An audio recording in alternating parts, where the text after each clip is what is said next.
The Trump administration's threat to annex Greenland, an autonomous part of Denmark, has plunged NATO into an unprecedented situation. An alliance based on collective defense, where an attack on one is an attack on all, now faces the prospect that one member might attack another. Asked whether the United States had formally approached Denmark about acquiring Greenland, Trump brushed aside diplomacy and delivered a blunt message. Greenland, he said, should make the deal itself, because if it doesn't, someone else will. Trump mocked the island's defenses, dismissing them as little more than two-dog sleds, and warned that Arctic waters were already filling with Russian and Chinese destroyers and submarines. To Trump, Greenland is not a distant frozen landmass. It's a strategic prize, exposed and undefended, sitting at the crossroads of global power competition. And this time, the US president has been explicit. There would be no lease, no temporary arrangement. The United States is not interested in renting Greenland. It wants to own it. Trump said, if we don't take it, Russia or China will. He insists that Greenland needs America more than America needs Greenland. He has made it clear that one way or another, Washington intends to have it. Look, if we don't take Greenland, Russia or China will. And I'm not letting that happen. If we don't take Greenland, Russia or China will take Greenland. And I am not going to let that happen. Is there any deal they can offer you? Yeah, sure. I'd love to make a deal with them. It's easier. But one way or the other, we're going to have Greenland. Greenland's Prime Minister, Jens Frederik Nielsen, joined by leaders from across the political spectrum, has issued a joint rejection. Greenland, they say, does not want to be American. It does not want to be Danish. It wants to remain Greenlandic. Its future would be decided by its own people, not negotiated over their heads by foreign powers. First, I would like to say that I do not think it is appropriate to talk about possible or potential military operations in this country. Of course, we must be aware of this in our preparedness, and we must be prepared for the possibility that we may reach that point, and we are in the process of clarifying these things from our side, and these are also things that are ongoing. Of course, these circumstances and the latest events and the many issues that have been raised, yes, this has opened the eyes of the Naalakkersuisut to the possibility of certain eventualities. I have to say that. But I would also like to repeat that we are not in a situation where we think that there might be a takeover of the country overnight, and that is why we are insisting that we want the good cooperation and that we want to return to the status quo, and we want to return to the good cooperation that we have had in the past. Greenland has long been a close partner of the United States, hosting key American military installations during the Cold War and remaining strategically important even today. But the island has repeatedly rejected Trump's calls for American control, even as voices within the administration argue that the island's location makes US dominance a matter of national security. In Copenhagen, alarm bells are ringing.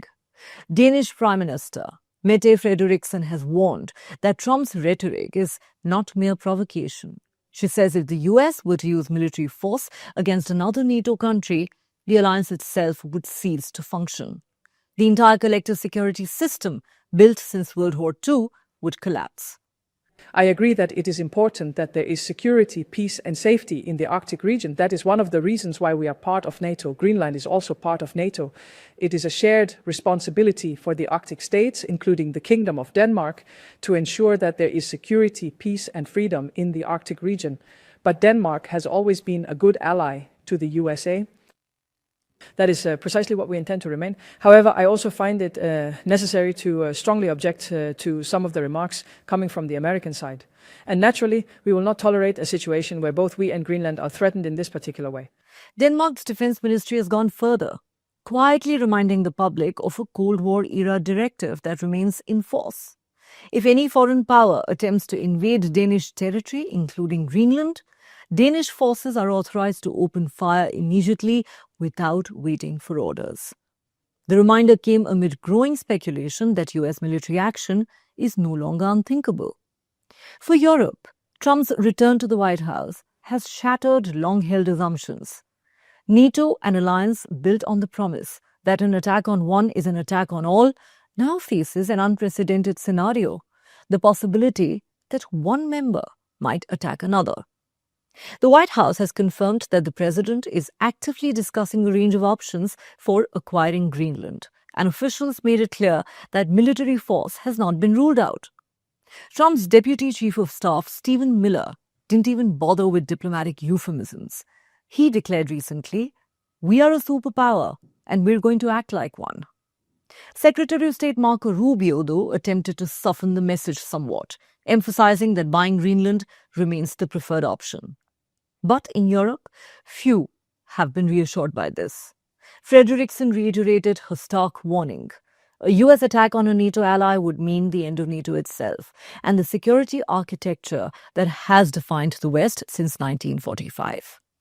Yet, despite the gravity of the threat, Europe's response has been cautious, even restrained. The reason is uncomfortable but simple. The United States may no longer be a reliable ally, but it's still a necessary one. Nowhere was this tension more visible than in Paris, where representatives from 35 countries, including the US, recently gathered to discuss long-term security guarantees for Ukraine in the event of a peace deal with Russia. The meetings produced concrete commitments, but the atmosphere was strained. At a press conference, a reporter put the question bluntly to British Prime Minister Keir Starmer. What value do American security guarantees have if Washington is simultaneously talking about seizing the territory of a fellow NATO member? Starmer deflected, pointing to a prior statement supporting Denmark. French President Emmanuel Macron sidestepped similar questions. Standing beside US envoy Steve Witkoff and Jared Kushner, neither leader was willing to publicly confront Washington, wary of jeopardizing American involvement in Ukraine. Europe has already made major concessions to keep the US engaged. Its leaders have endured public scoldings from Vice President J.D. Vance, online attacks from Elon Musk, and accusations from the Trump administration that European governments suppress patriotic political movements. The European Union has even accepted a 15% tariff on trade with the United States. Calls for a tougher European stance are growing, but leverage is limited. Experts say European leaders want to speak out, but decades of outsourcing their security to Washington have left them exposed.